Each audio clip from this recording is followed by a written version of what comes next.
Good morning, church.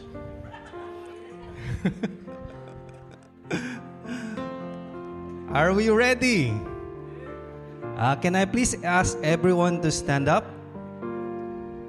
And just say quick hi to your left, to your right, to your back, and to your front.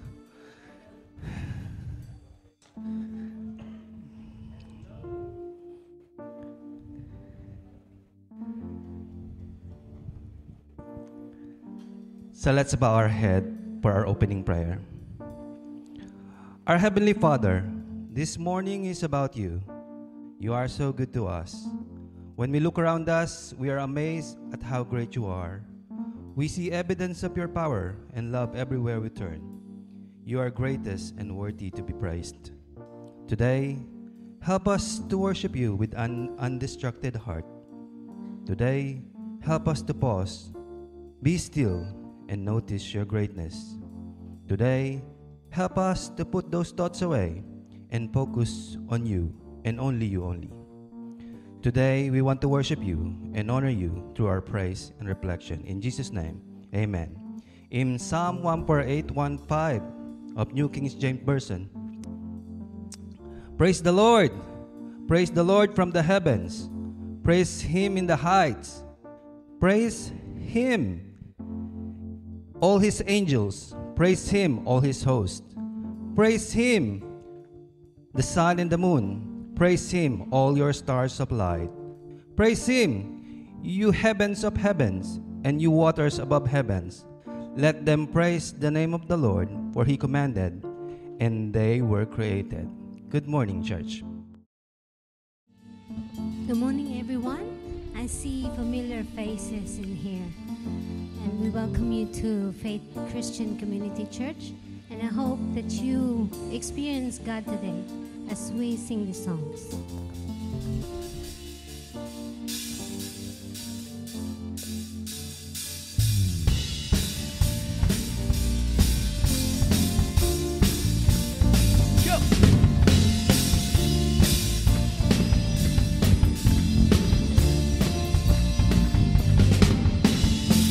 With every move that I take, I praise you. With every move that I make, with everything that I am, I praise you. 'Cause there is no other way. We stand together with hearts joined as one, and we'll give you glory for all you have done. Everybody get up if you love Him. Everybody get up and praise Him. Everybody get up if you're free and give Him the praise.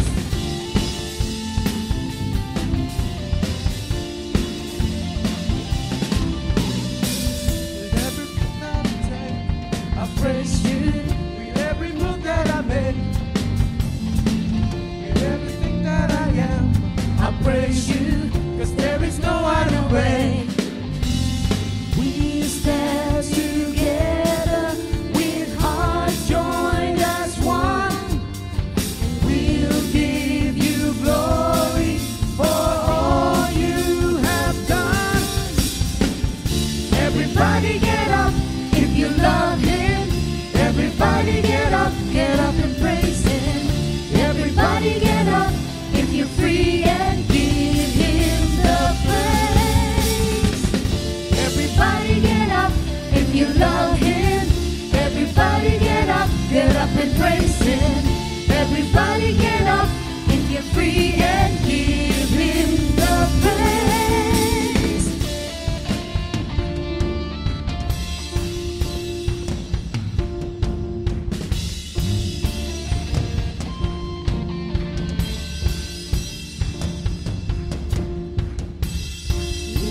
You, everything is all for you. We're living each day for you. Everything is all for you. Oh, you. Everything is all for you. We're living each day for you. Everything is is all for you, you. Oh, oh, you. Everything is all for you, you. Living each day for you, you. Everything is all for you, you. Oh, oh. Everybody get up if you love him. Everybody get up and praise him. Everybody get up if you're free and give him the praise. Everybody get up if you love him. Everybody get up and praise him. Everybody get up if you're free and give him the praise.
As it says on Colossians 1 verse 10, so that you may live a life worthy of the Lord and please him. in every way, bearing fruit in every good work, growing in the knowledge of God.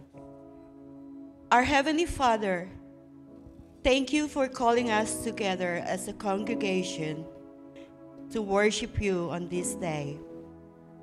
Thank you for the privilege we have each week of gathering as one family in your holy presence.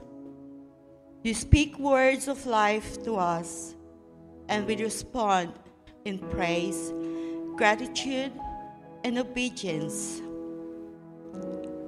I pray that you would help us to grow in grace and in the knowledge of our Lord and Savior Jesus Christ. I pray that you would help us to love you with all our heart, soul, mind, and strength, and to love one another as ourselves. I pray that you would help us to bear one another's burdens, to forgive one another as you have forgiven us, to encourage one another and build one another up, to serve one another in love, to pray, comfort, and rejoice in one another in gladness, so that we may live in peace and harmony.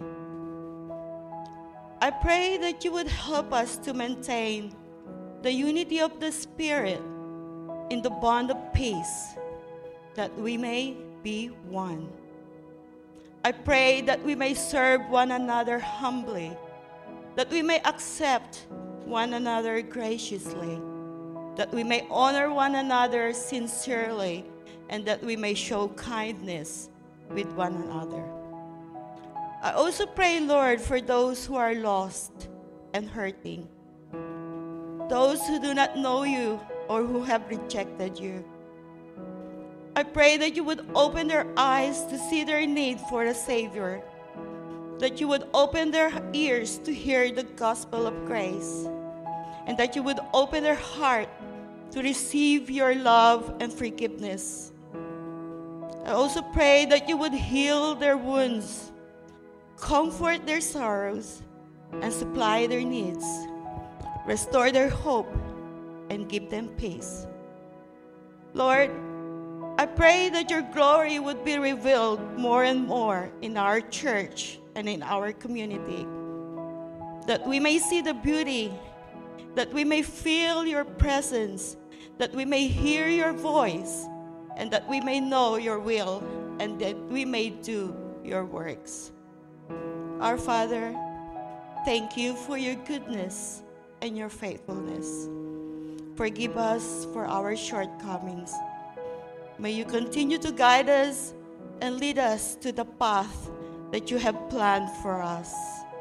And I pray all this in the name of the Father, and of the Son, and of the Holy Spirit. Amen. Yes, Lord. We just want to thank you and praise you. Thank you for giving us a second chance to be here, to worship you.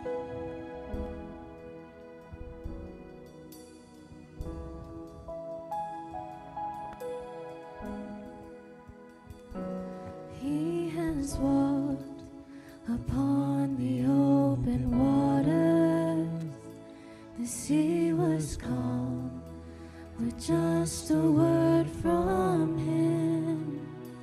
He has fought the raging war of sorrow.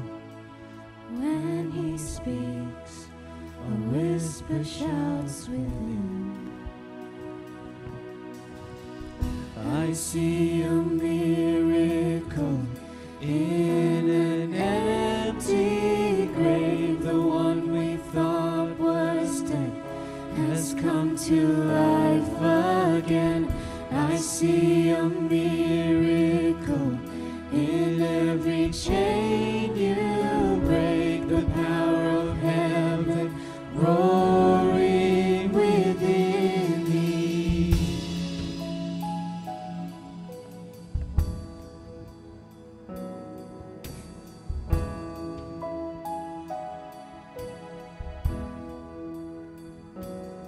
He will lift the anxious and the weary, calling home the burdened and the lost. I am proof that you delight in second chances. I am proof of the power in the cross. I see a miracle in an empty grave. The one we thought was dead has come to life again. I see a miracle in every chain you break. The power of heaven rolling within me. Oh, full of you, rose triumphant. Oh, full of you are. Oh, full of you came back for me. Oh, full of, oh, full of my name is worthy. Oh, full of you come. Oh, full of your stars cry mercy. Oh, full of, oh, full of.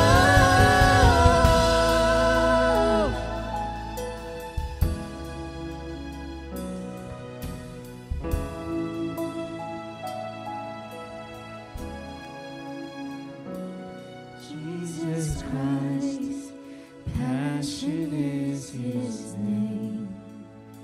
He traded all his glory for our shame. Like he rose in freedom from the ashes, we will rise from death to life again. I see a miracle in an empty grave. The one we thought was dead has come to life again.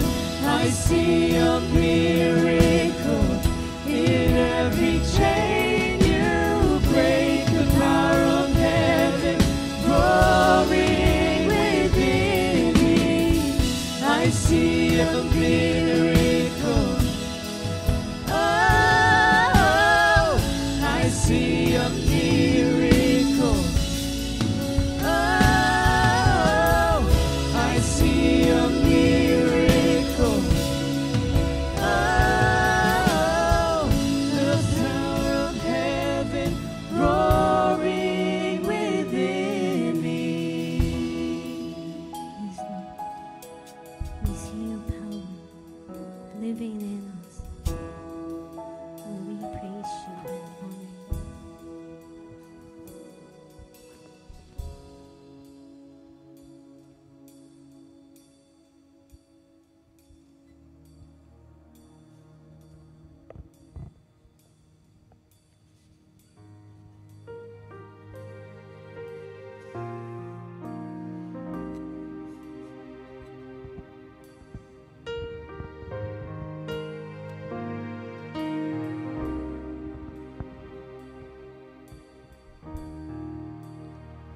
It was my cross you bore, so I could live in the freedom you died for.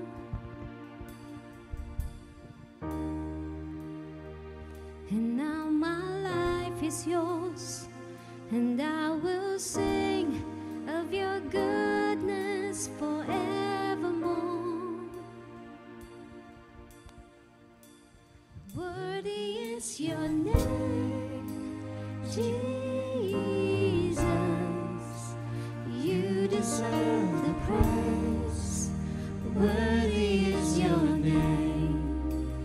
Worthy is your name, Jesus. deserve the praise. Worthy is your name.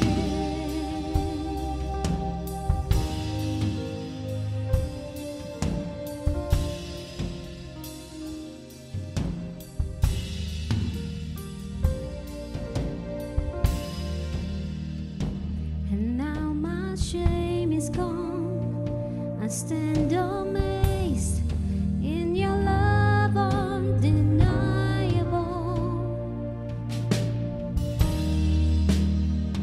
Your grace goes on, and I will sing of your goodness forevermore. Worthy is your name, Jesus. You deserve the praise. Worthy is your name. Worthy is your name, Jesus. You deserve the praise. Worthy is your name. Worthy is your name, Jesus. You deserve the praise. Worthy is your name. Worthy is your name, Jesus. You deserve the praise. Worthy is your name.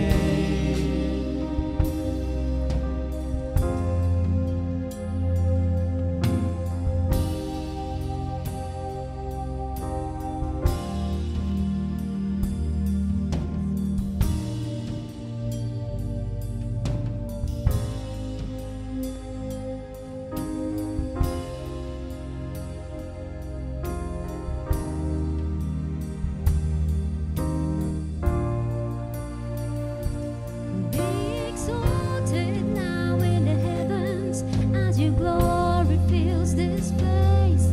You alone deserve our praise. You're the name above all names. Be exalted now in the heavens as your glory fills this place. You alone deserve our praise. You're the name above all names. Be exalted now in the heavens as your glory fills this place. You alone deserve our praise. You're the name above all names. Be exalted now in the heavens as your glory fills this place. You alone deserve our praise. You're the name above all names.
worthy to be thanks, to give thanks,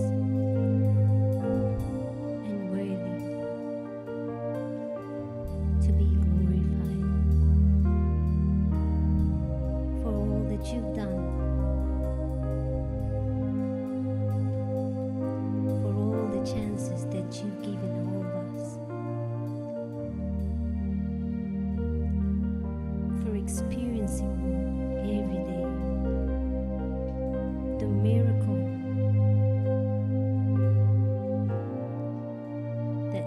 that we experience every day.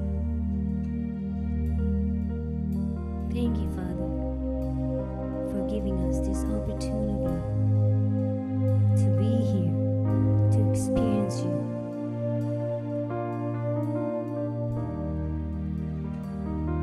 For you are worthy of all the praise, and we give you all the honor and the glory. In the name of the Father, and the Son, and the Holy Spirit. Amen and amen. Please remain standing for the reading of the Lord. And please open your Bibles to Matthew chapter 25, verse 14 to 30. That's Matthew chapter 25, verse 14 to 30.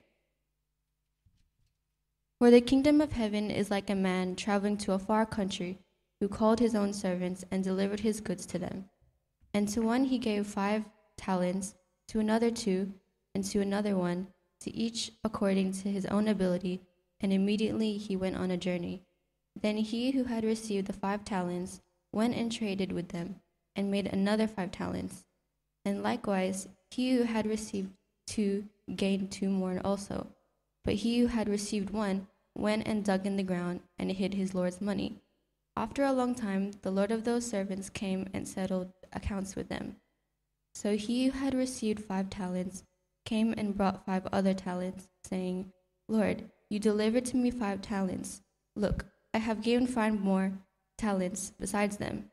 His Lord said to him, Well done, good and faithful servant. You were faithful over a few things. I will make you ruler over many things. Enter into the joy of your Lord. He who had received 2 talents came and said, Lord, you delivered to me 2 talents. Look, I have gained 2 more talents besides them. His Lord said to him, Well done, good and faithful servant. You have been faithful over a few things. I will make you ruler over many things. Enter into the joy of your Lord. Then he who had received the 1 talent came and said, Lord, I knew you to be a hard man, reaping what you have not sown, and gathering where you have not scattered seed. And I was afraid, and went and hid your talent in the ground. Look, there you have is what is yours. But his Lord answered and said to him, You wicked and lazy servant, you knew that I reap where I have not sown, and gather where I have not scattered seed. So you ought to have deposited my money with the bankers. And my coming, I would have received back my own with interest. Therefore, take the talent from him and give it to him who has 10 talents. For to everyone who has, more will be given, and he will have abundance. But from him who does not have, even what he has will be taken away. And cast the unprofitable servant into the outer darkness. There will be weeping and gnashing of teeth. This is the word of the Lord. You may now be seated. All right, good morning and welcome to FCCC. Before I start, can you just kindly turn your heads to the person next to you and said, you are a testimony of God's love. Yeah, and you believe that, yeah? We believe that, yeah. So, the parable of the talents is a very common, verses that has been preached all over the world in many, many times. Let's give it a different color this time. But let me start with a story. Oh, sorry, before we start, let's pray. Father, once more, we pray that you will open our hearts, our minds, and our ears to receive your word. If there is a need to convict us, Lord, convict us in our spirit, in our heart. But let us learn from your word this morning. In Jesus' name, amen. Let me start with a story. Once upon a time, there was a big grocery store in a small town.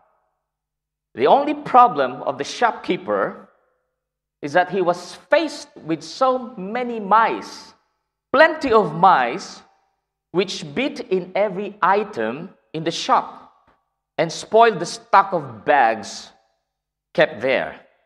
So they also wasted the bread, the biscuits, fruits that were kept in the shop. So the shopkeeper was worried about these huge losses caused by the mice. So he decided to bring a cat and leave it in the shop to check on the troublemaker mice. The following day, the storekeeper brought a big cat, a big fat cat. And he let her stay there to chase away the mice. The cat had a pleasant time hunting down the mice and feasted on them regularly. And the shopkeeper noticed that bringing the cat to the shop saved him from all the damages caused by the mice, and he was very happy and contented with his decision. Now, seeing the rapid decline in the total population of the mice council, they have a council, and they called for an urgent meeting to discuss this relevant issue. Every mouse was worried that their numbers are starting to dwindle, and every day the cat preyed on the fellow mice. So they complained to the head mouse that the cat stealthily attacked them, and it had become difficult for them to track if their predator was around. So as the mice were describing their problems and their woes, several suggestions were made, but of no real solution. Then a voice at the back shouted, "What if we put a bell on the cat so we can be warned of her whereabouts?" And there was a big applause. Everyone said it was a brilliant idea that can be done. By doing so, they would know whenever the cat moved around, as the bell would make the noise, of course. Everyone, every single mice loved the idea. And each one started queuing, finding the exit doors, happily returning back to their little nooks. And then as they were queuing out, the head mice yelled out to get back the attention of everyone who's queuing out. And the head mice said, "Excuse me, we have the solution, but who will put the bell on the cat?" This may be a funny story. It will put a smile on our faces, but it has a good lesson in it. It makes us think.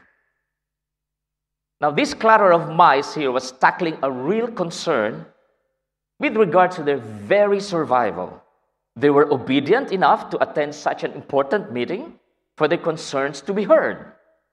Every suggestion was considered, analyzed, and an eventual strategy was put on the table as the best solution possible.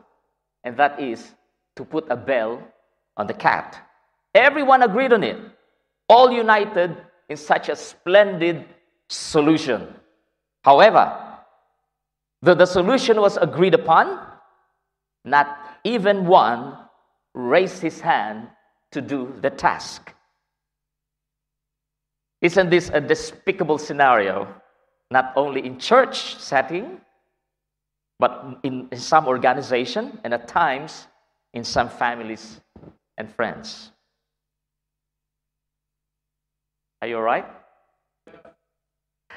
Now, this parable in Matthew 25 is about money. It's about money. It's not about skills. It's not about abilities. It's not about talents, though it can be made related to that as well. The master described here is an extremely rich person with the capacity to entrust a big amount of money. He has people also who serve him, and he is able to travel on a long journey and stay there for a long period of time. And that would equate to his capacity to spend for accommodation, spend for food, and other needs. Perhaps the master also has other properties somewhere apart from what he has, or maybe he has other servants where he's going. He's really rich. Now let me talk about the money, the money that circulates during the Roman time. We know that Jerusalem was under the Roman rule during Jesus' time. So the Roman Republic issued the use of what they call denarii. And this medium of trade, the coins, has been in circulation for approximately 400 years. Now, during the time of Jesus, as I said, the Roman minted coins were in use, and it's silver, right? And this is how they transact. One day's work in our time now is equivalent normally to 8 hours. During the Roman time in Jerusalem, one day's work is equivalent to 10 hours. 10 hours for a common labor. And it's equivalent to 1 denarii. So 1 denarii, 1 day of work. Approximately, I made some calculations here. 1 denarii in our time now is equivalent to between 75 to 112 Australian dollars per day. And that is according to the exchange rate the other day, which is 1 US dollar is 1.5 Aussie dollar. Okay? Now, the biblical talent that was mentioned in Matthew 25 came from the Greek word talenton. Talenton. And it is a measurement of weight. They weigh the coin. It's either in silver or in gold. But this time it is in silver. Now, if denarii is the smallest amount of money, the talent is the biggest amount of money or unit of currency. And it's equivalent to 1 talent, 6,000 denarii. That's huge. 1 talent is 6,000 denarii, which means 6,000 working days. That's a huge amount of money. So 1 talent, if you're given 1 talent, that means it's equivalent to 6,000 working days of an ordinary laborer.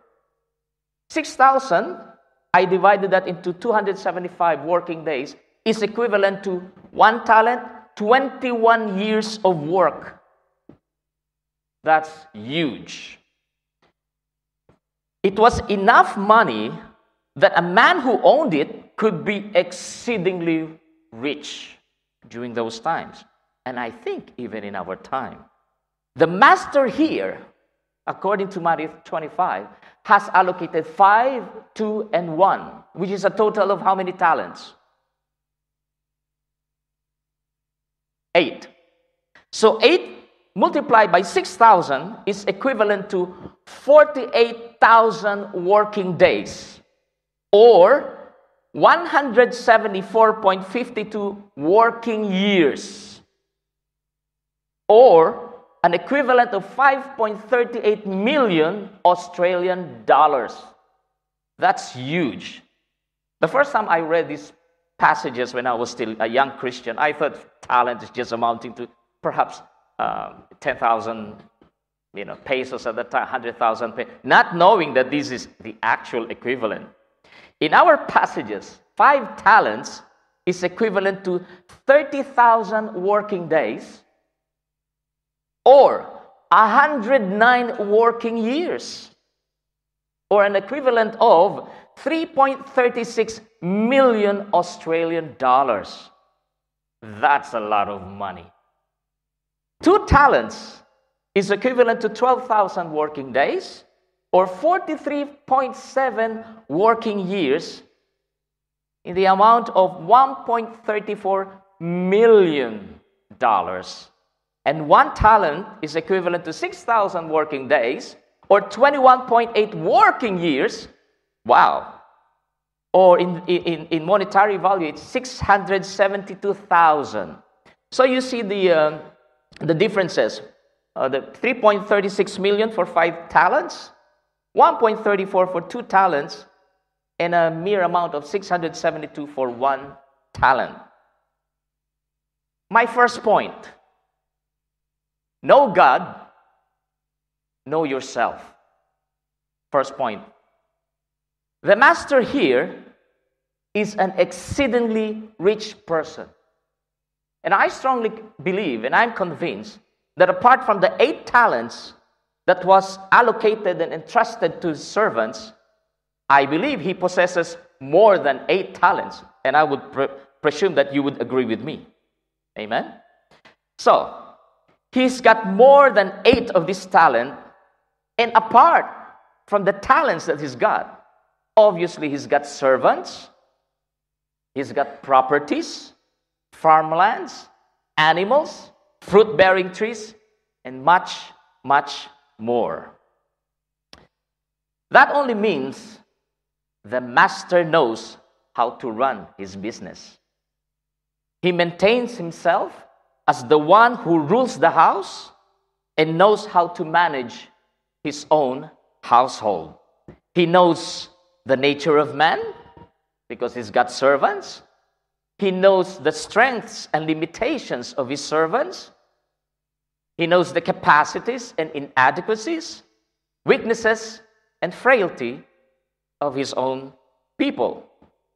Going back to verse 15, it says, according to his ability, he entrusted the money to them, which is fair enough. The master has shown many things to his servants, I believe, because the servants lived with the master. They have a servant's quarter. So the servants know the ins and outs of the house. He knows how the master was doing business. And the master actually made himself known to them. The word in the New Testament, usually translated as servant, actually means slave. And it refers to someone who was owned or controlled by someone else. It's not just a servant that was hired for the day to do some menial task. No. Servant is someone who is owned by a master. Now, some slaves perform menial tasks because some were captured during the war and were forced to become slaves. But others are called stewards, supervise the work of a lesser servant, and stewards also manage the master's finances. Now, for this month of June, we will be discussing on the topic of stewardship. And today, the title of my preaching is A Role to Play. Now, what is a steward? A steward is a manager. He's a manager of a household or household affairs. He is someone who gained more authority and responsibility than the rest of the servants, and he is allowed to make decisions concerning the belongings of the owners. Similar to what happened to Joseph. Joseph, in the Old Testament, is an example of a steward, and he oversees his master's Potiphar's household and possessions. And I'm pretty sure most of you have read the story of Joseph. Now, stewardship means the careful and responsible management of something entrusted to one's care. Now, before leaving on a long journey, the master has given instructions to his servants. And I'm pretty sure that he will not just hand out the money. Same as when you are handing out money to your kids, to the children. You don't just dole out the money. You have to work for the dole. Is that a common phrase? You have to work for it. So the master has gave instructions to his servants that there will be good times, there will be difficult times ahead of them. But they must learn from the things they have seen him doing in the past. They must learn from his advices, from his instructions while they are living with him, and they have to live in anticipation of his return. The master has handed the money, but he also made sure that the servants know that he is going to return one day. And the master expected the servants to continue his business, to take risks, to make a profit, and to emulate his behavior. Are you still with me? What lessons can we gather from this? That all comes from God. There is a verse in Psalms 24, verse 1. It says, "The earth is the Lord's and everything in it, the world and all who live in it." Also, another verse in Psalms 50, 10 to 11, it says, "For every animal of the forest is mine, and the cattle on 1,000 hills. I know every bird in the mountains, and the creatures of the fields are mine." In Haggai chapter 2, verse 8, it says, "The silver is mine, the gold is mine." Everything is the Lord's. So if you will check on how much I've received this time. Oh, everything is the Lord's. Oh, my business, everything is the Lord's. You know why? Because in Deuteronomy chapter 8, verses 11 to 18 and following, it says, "Be careful that you do not forget the Lord your God. Otherwise, when you eat and are satisfied, when you build fine houses and settle down, and when your herds and flocks grow large, and your silver and gold increase, and all you have is multiplied, then your heart will become proud, and you will forget the Lord your God."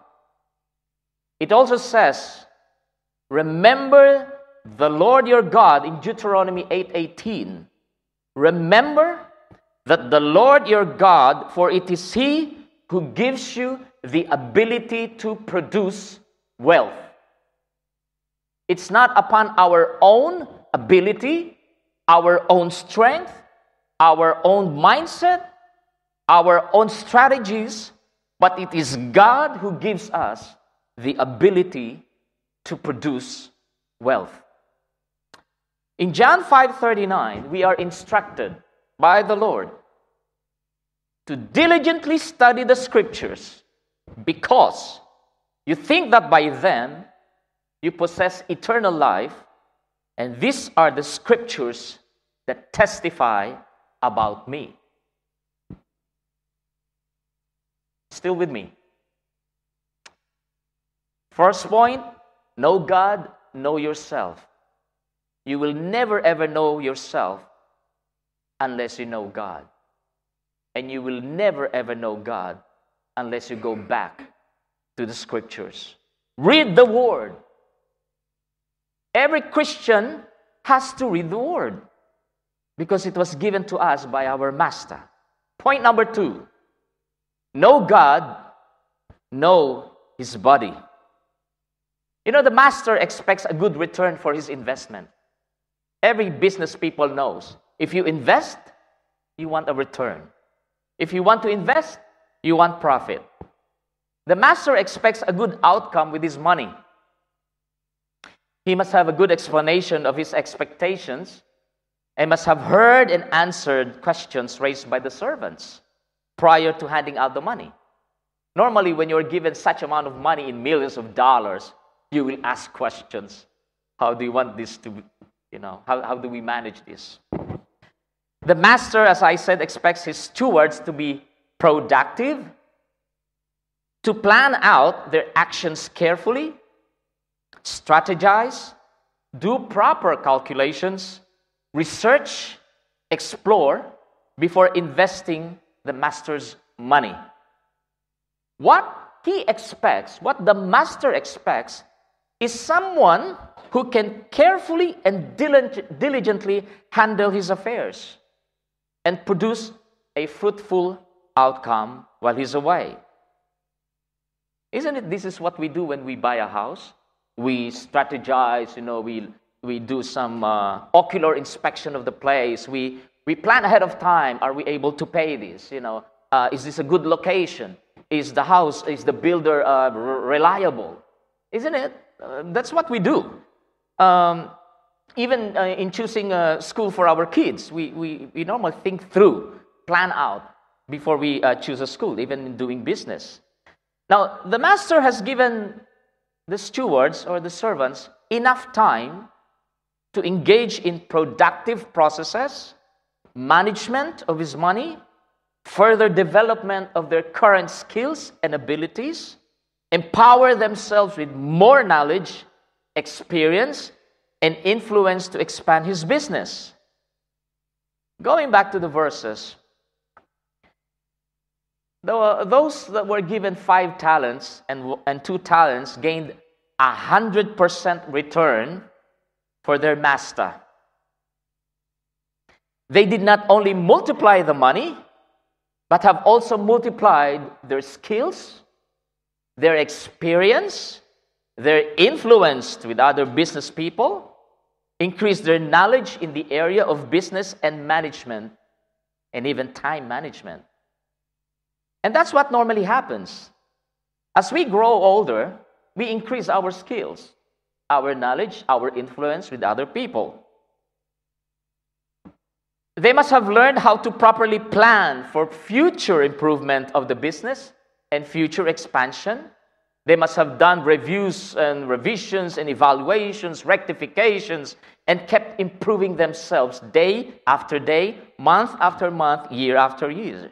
And most of all, they must have learned, they must have remembered and put into their hearts the instructions of the master while he was with them. Now, these stewards, they know their master and they want to serve him. They know that they have been entrusted with something of great value, of great amount of money, based and according to their own abilities. These stewards have conducted themselves to be participants rather than spectators in the affairs of their master. The stewards know that the master is the head of the house, and they are stewards, part of the master's household, with specific roles to play. Now, each of us here right now, each of us who's listening to my voice right now, each of us in this building right now has been equipped by the Lord to be part of his household. Each has a role to play in his household. And he called his household his body. Each of us are servants, and we are given enough time. We are given enough resources to produce fruits according to our abilities given by God. Is it an amen to God to that? You know, when I was in my uni, in my younger years, long time ago, I was fascinated with the subject of anatomy and physiology. And some of you are also some of the students here who are in the science could identify with me. I'm so fascinated with how every organ of the body works. Each organ has specific function and how they are interrelated to each other to achieve a common goal. And the common goal of every organ in the body is to keep us alive. It's to keep us alive. Then, I became more fascinated in the subject of histology, which is the study of cells and tissues, wherein every single body that we have has organs, and they have systems, and every organ has small cells and tissues inside them. And every tissues have corresponding specialized cells. Now, let me explore that more. According to the studies made by the European Society of Cardiology, they reported that there are 11 different major cell types in our heart. Now, think about your heart now. Think about your heart. Do you know that for every single beat of your heart, it takes about 2 to 3 billion heart muscle cells to make one beat? 2 to 3 billion heart muscle cells to make a single beat of the heart. That's a lot. Our liver. Our liver has 4 major liver cell types, and the function of which is to regulate most chemical levels in the blood and take away a product called bile, which helps carry away waste and break down fats in the small intestines during digestion. In other words, it cleans our blood. The brain. The human brain has roughly 171 billion cells. That's a lot. Now, scientists collected some samples of the brain, and they found out that there are 3,000 different types of cells. That's a lot. Now, if the cells are not organized into tissues, then the bodily processes will be disorganized. And also, there will be no coordination in the working parts of the body. The movement and locomotion of the body and all essential work will also stop working. And we know that. If you're not feeling well, what happens? You go to your bed. You cannot function properly. If you are doing something in your garden and there's some pain on your joints, you cannot function properly.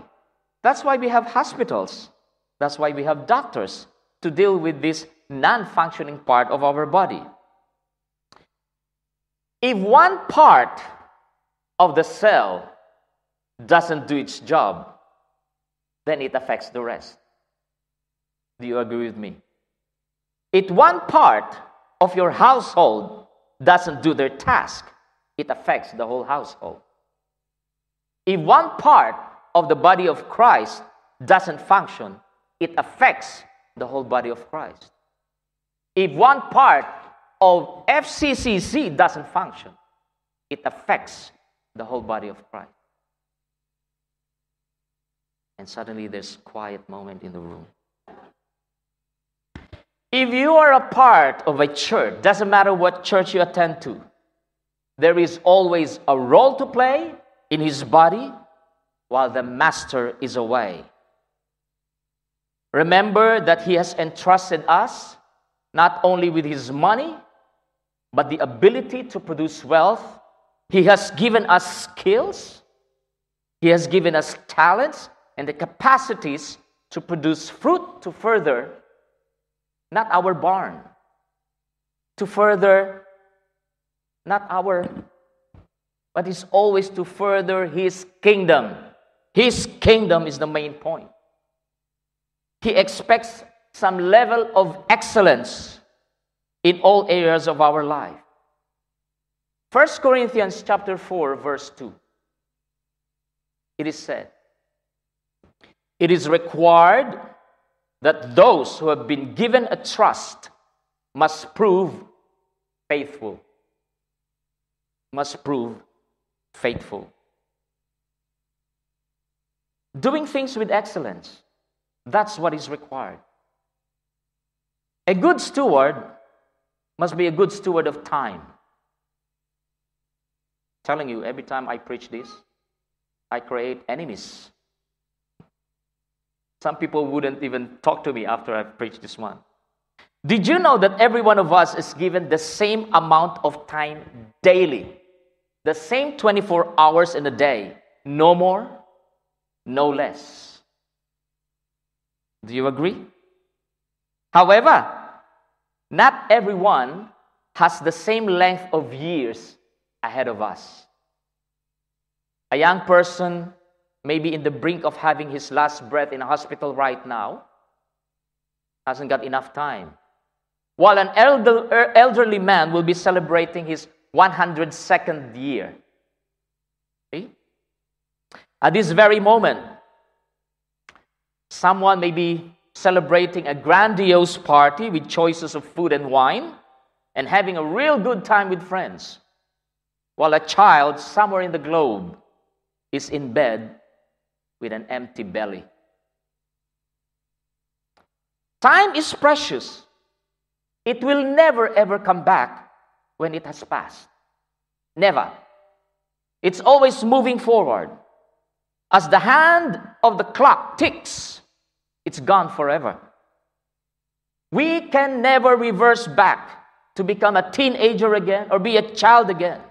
Time always moves forward in our own dimension. Aging can never be stopped. From the time we are born, we are marked for expiration, and no one can stop that.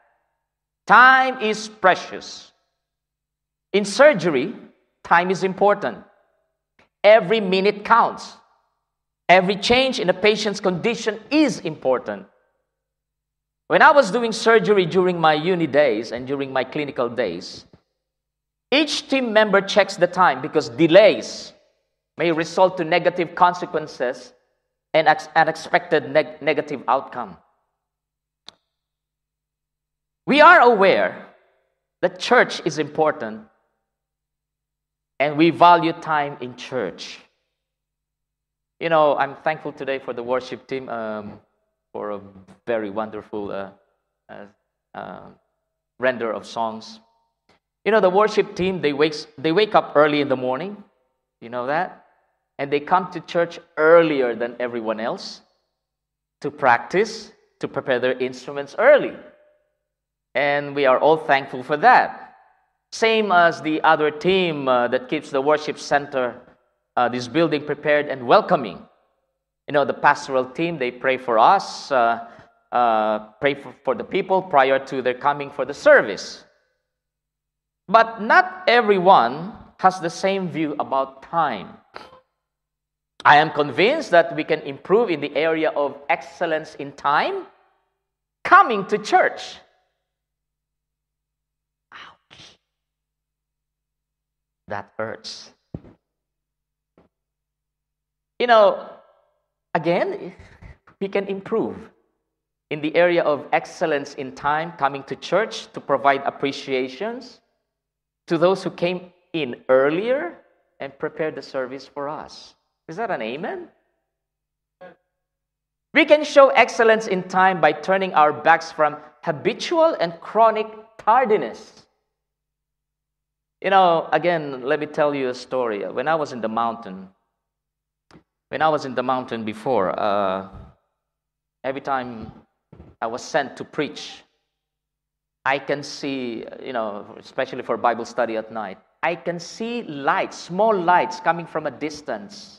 You know, coming from a distance and becoming bigger and bigger until they approach the worship center. And these are tribal people who wants to come on time because they don't want to miss every bit of the program that evening for the study of the Word. Ouch. And these are tribal people. They don't have cars. They don't have the ability to keep things a lot easier because they have to hike in the darkness of the night with a simple torch, burning torch in their hands, coming to church in time. Good stewards of our skills. God has a plan. We always hear that. God has a wonderful plan for your life. God has a wonderful plan for your life. A purpose and an assigned role for every Christian in his body. In 1 Corinthians 12:18, it says, God has arranged the parts of the body, every one of them, just as he wanted them to be. Each one should use whatever gift he has received to serve others faithfully, administering God's grace in its various forms. Now, brothers and sisters, if we know what gifts he has given us, the skills we have developed, the abilities we possess, These things are powerful indicators of the role that you can take and contribute to a body of Christ and to any ministry and to reach others for His gospel. We have to use our skills with excellence. In Colossians chapter 3, verse 17, it says, whatever you do, whether in word or in deed, do it all in the name of our Lord Jesus, and giving thanks to God the Father through Him. Whatever you do. You know this culture in the Philippines called bahala na, pwede na yan. Bahala na, pwede na yan. It is one of the, I would say, bad influence that we have taken from colonization. And there is a historical background to that. Maybe some of you are aware. There is a historical background to that. When the conquistadores, when our colonizers came to our country, they want us to make ourselves feel that we are inappropriate, that our skills will never be at par with them. That's why they created this culture among us to settle with just, bahala na, pwede na yan. To take away the excellence from us so that we'll be always down here and the conquerors will always be up there. Like we have no abilities, no capacities to improve ourselves. That is why some people, every time they do something, they don't do it 100%. Pwede na yan. Bahala na. And we don't follow that kind of culture because we follow the culture of excellence. We follow the culture of the Lord, the kingdom culture. In Colossians chapter 3, verses 23 to 24, it says, whatever you do, work at it with all your heart, as working for the Lord, not for men, since you know that you will receive an inheritance from the Lord as a reward. It is the Lord Christ that you are serving. Amen. Good steward of money. The Bible often speaks issues about money, and do you know that half of the Lord's parables talks about financial situations? Possibly because financial stewardship is an area in life where many Christians struggle. And are we aware that there are more verses in the Bible that refers to finance more than the discussion of heaven, hell, or prayer? The world system of money is about acquiring, accumulation, receiving as much as one can take. Increase the barn.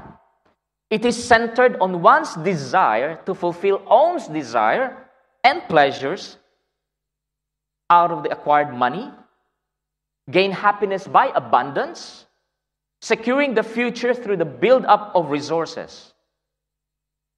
There is nothing wrong about building up money. What is wrong is if you are a servant of what you have accumulated. Some of the richest people in the world are the most miserable, and there is no guarantee that their wealth will not be lost tomorrow. The biblical perspective of money implies that God owns it all.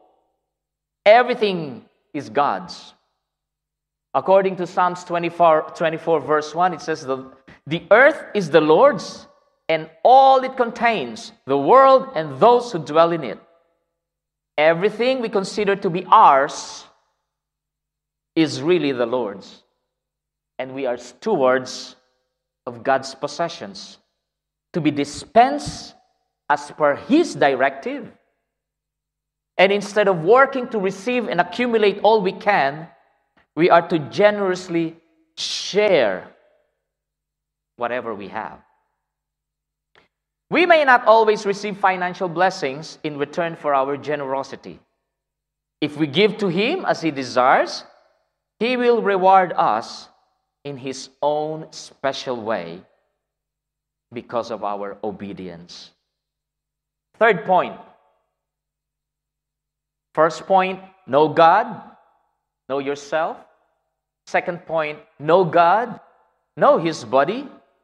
Third point, I'll give you this morning, know God and know that He is coming. And He's coming back. And we don't know when. Going back to the verses, after a long time, the master of those servants returned and settled accounts with them. The one that was given 5 and 2 talents gained another 5 and 2. And what did the master say? Well done. Well done. Isn't it that that's what we want the Master, the Lord, to tell us someday? Well done. Good and faithful servant.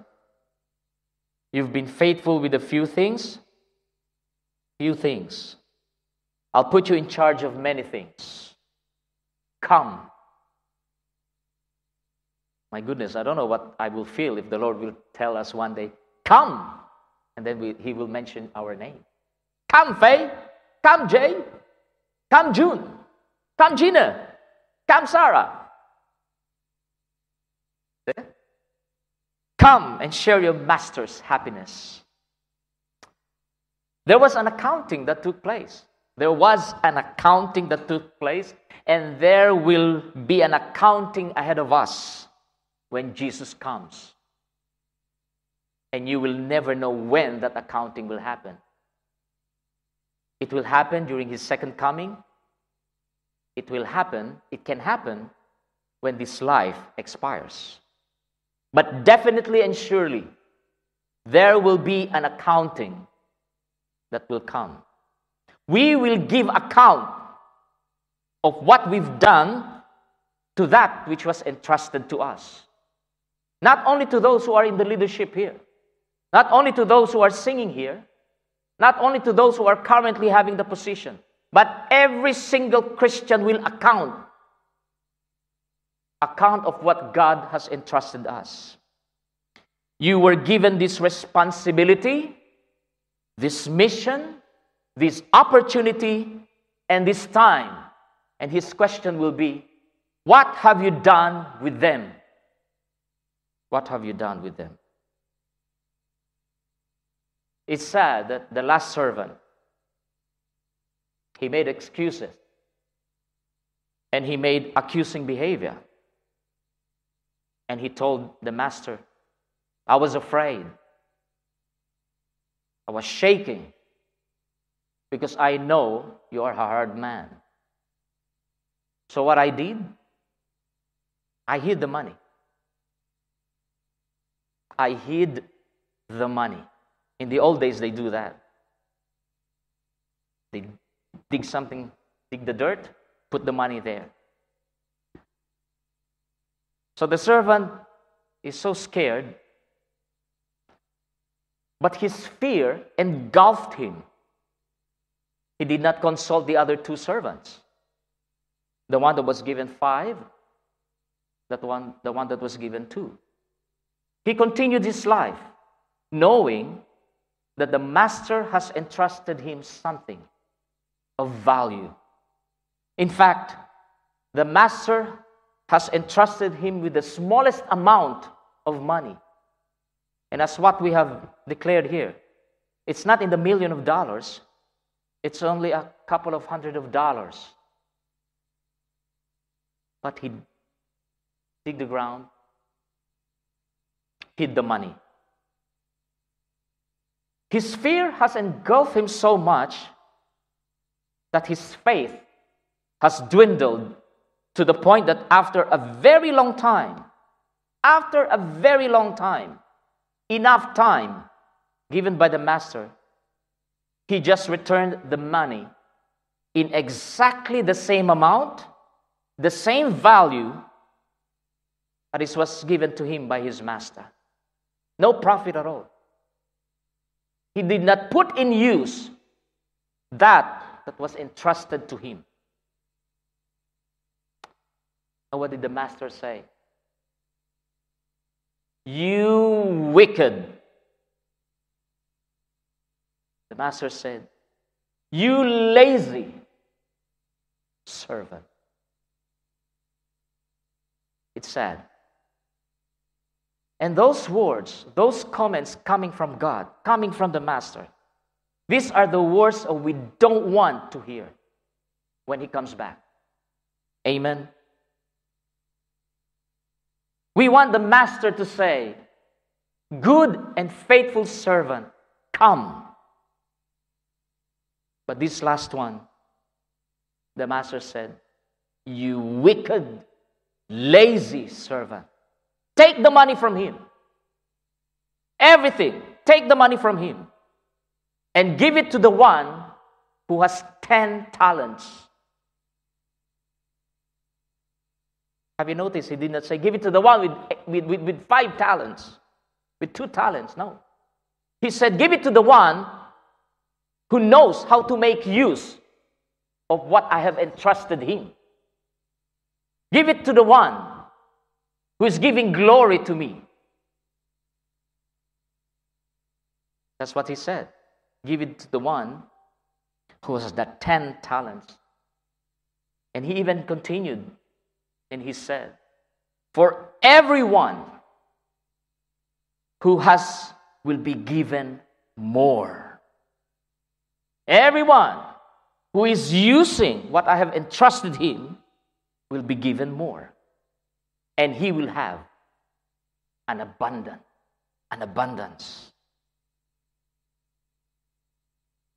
And he even continued. The master said, whoever does not have, even what he has, will be taken from him. That's quite challenging. Whatever he has, even the least that he's got, will be taken from him.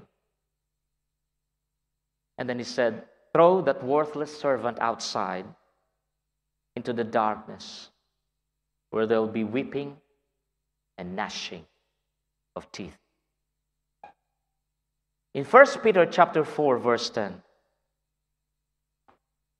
it says, each of you should use whatever gift you have received to serve others as faithful stewards of God's grace in its various forms.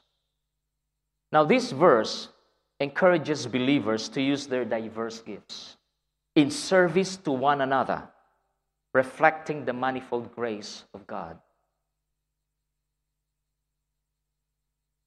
According to the data by McCrindle report of 2024 in Australia, this is a company that provides the full range of research services.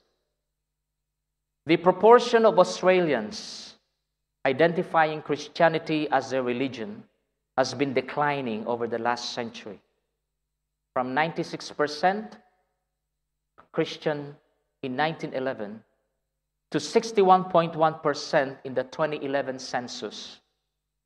Over the last 10 years,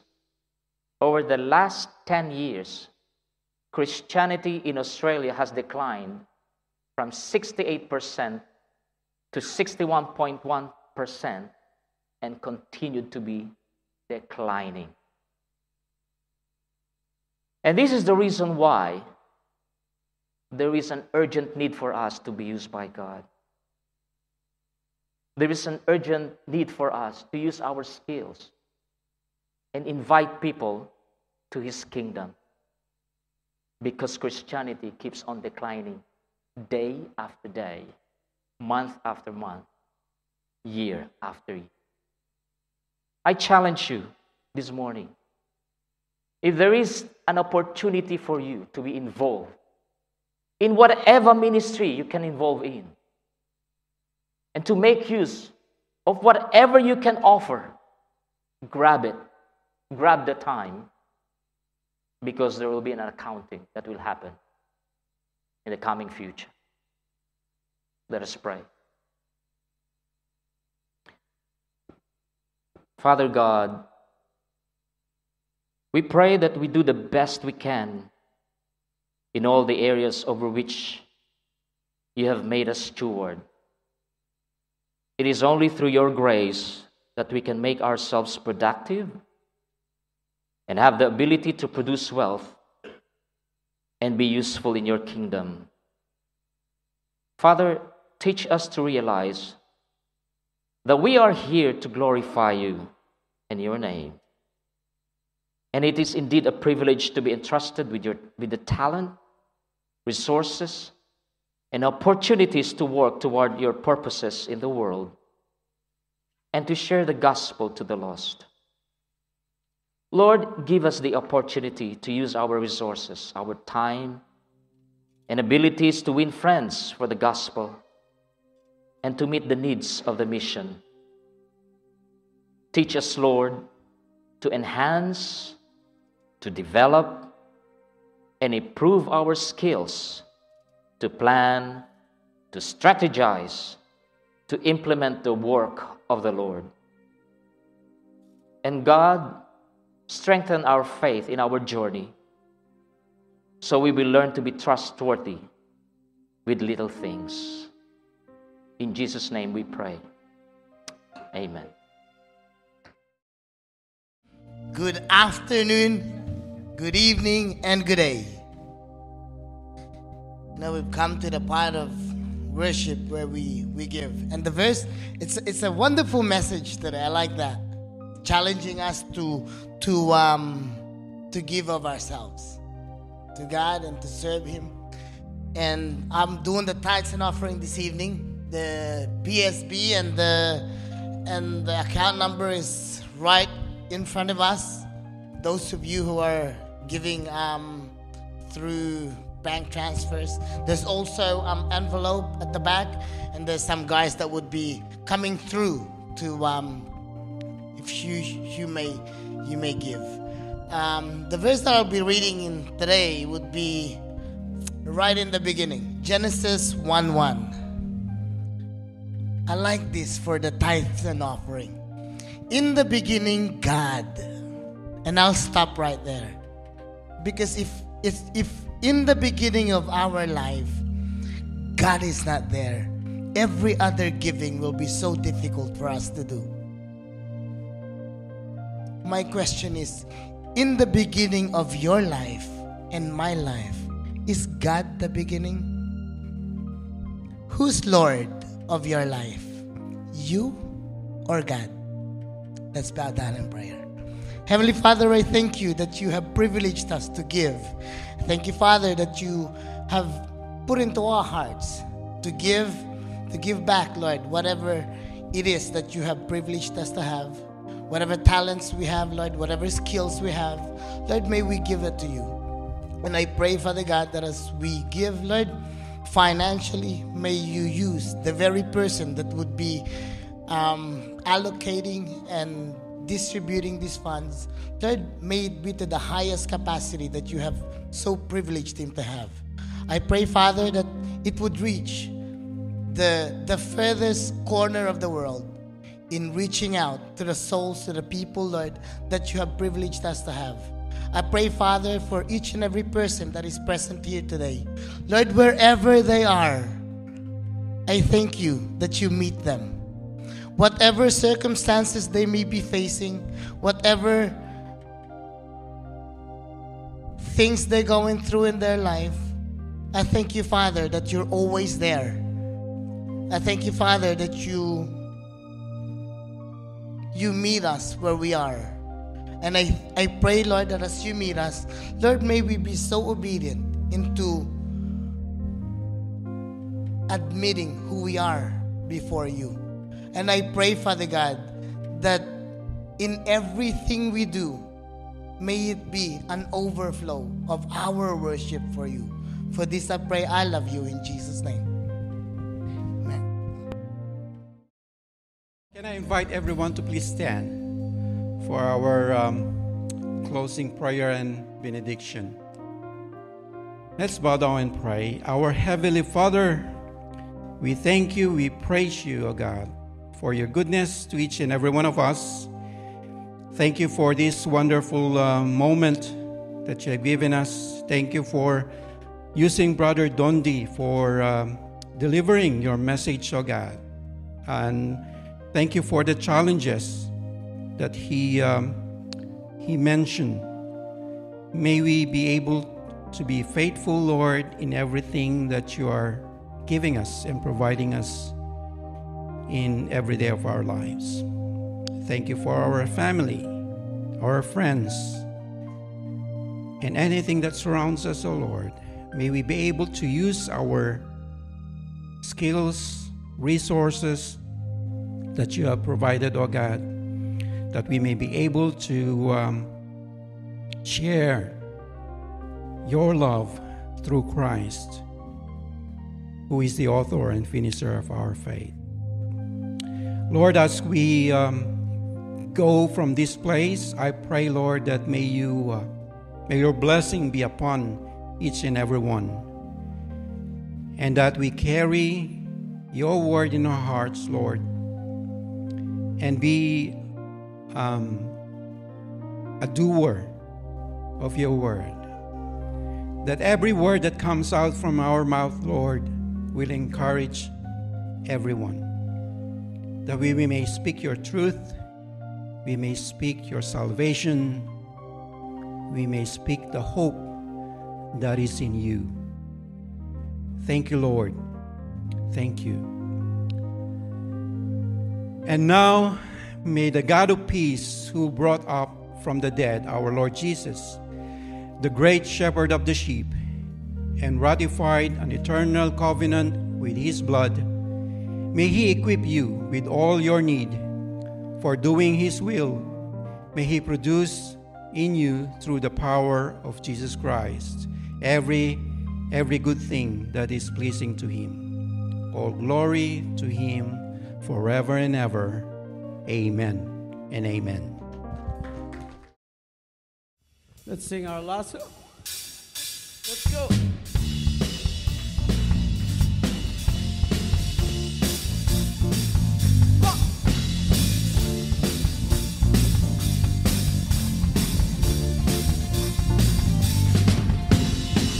With every breath that I take, I praise you. With every move that I make, everything that I am, I praise you. There is no other way. We stand together with hearts joined as one, and we'll give you glory for all you have done. Everybody get up if you love him. Everybody get up and praise him. Everybody get up if you're free and give him the praise.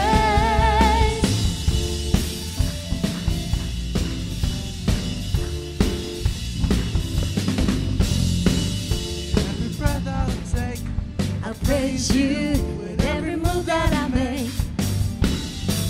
With everything that I am, I'll praise you, 'cause there is no other way. We stand together with hearts joined as one, and we'll give you glory for all you have done.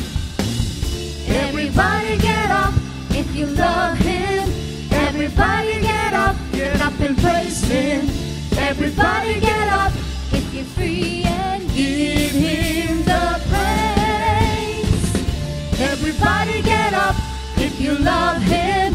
Everybody get up and praise him. Everybody get up if you're free and give him the praise.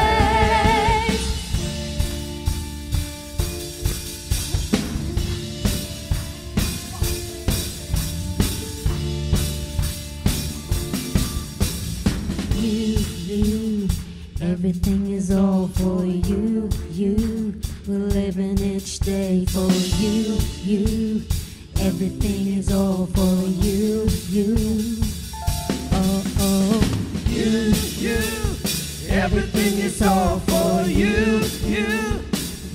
Each day for You, you. Everything is all for you, you. Oh, oh. you, you.